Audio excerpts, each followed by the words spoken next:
आइए हम सब मिलकर एक बार फिर प्रभु श्री कृष्ण की असीम कृपा और उनकी दिव्यता को नमन करें। हे कृष्ण, जो भी आपकी इस वीडियो को आज पूरा अंत तक सुनेगा उसकी सभी मनोकामनाएं शीघ्र पूर्ण कर देना।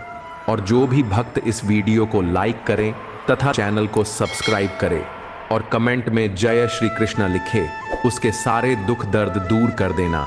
तो चलिए मित्रों, अब देर ना करते हुए आगे की कथा आरंभ करते हैं। मित्रों, भगवान श्री कृष्ण कहते हैं, प्रिय अर्जुन, जीवन में जो भी हमें अनुभव मिलते हैं वे चाहे मीठे हों या कड़वे, वास्तव में वे हमें आगे बढ़ने की ताकत देते हैं। जीवन का असली आनंद बाहरी दिखावे में नहीं बल्कि आंतरिक संतोष में छिपा होता है। यदि इंसान अपने भीतर शांति खोज ले तो कोई भी परिस्थिति उसे हिला नहीं सकती।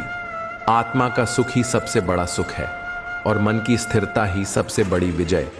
हमें यह समझना चाहिए कि समय और परिस्थितियां हमेशा एक जैसी नहीं रहती। जो आज कठिन है वही कल आसान हो सकता है। इसलिए धैर्य और साहस को कभी मत छोड़ो। इंसान को खुद के निर्णयों पर विश्वास होना चाहिए, क्योंकि आत्मविश्वास से बढ़कर कोई शक्ति नहीं होती। मित्रों, भगवान श्री कृष्ण कहते हैं कि जब मनुष्य अपने कर्म को पूजा समझकर करता है तब उसका हर कार्य सफल हो जाता है। ईमानदारी और समर्पण से किया गया प्रयास कभी व्यर्थ नहीं जाता। हमें यह भी ध्यान रखना चाहिए कि जीवन की सबसे बड़ी पूंजी केवल पैसा नहीं बल्कि अच्छे रिश्ते और सच्चा विश्वास है। यदि विश्वास टूट जाए तो सब कुछ होते हुए भी जीवन खाली लगने लगता है। इंसान की असली परीक्षा कठिन समय में होती है। अच्छे दिनों में हर कोई साथ खड़ा होता है, लेकिन बुरे दिनों में केवल वही खड़ा रहता है जो सच में तुम्हारा होता है। इसलिए विपरीत परिस्थितियां हमें सच्चे और झूठे रिश्तों की पहचान कराती हैं। जीवन में असफलताएं हमें गिराने नहीं आती बल्कि हमें और मजबूत बनाने आती हैं।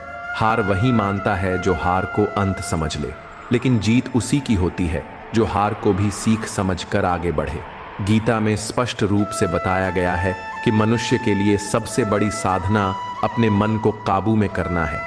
जो मन पर विजय पा लेता है वही संसार पर भी विजय पा सकता है। हमें यह भी याद रखना चाहिए कि सच्चा सुख केवल लेने में नहीं बल्कि देने में है। जब हम दूसरों को खुशियां देते हैं तो वह हमें दुगुनी होकर लौटती हैं। जीवन में ईर्ष्या और द्वेष केवल हमें खोखला करते हैं, जबकि प्रेम और करुणा हमें और संपन्न बनाते हैं।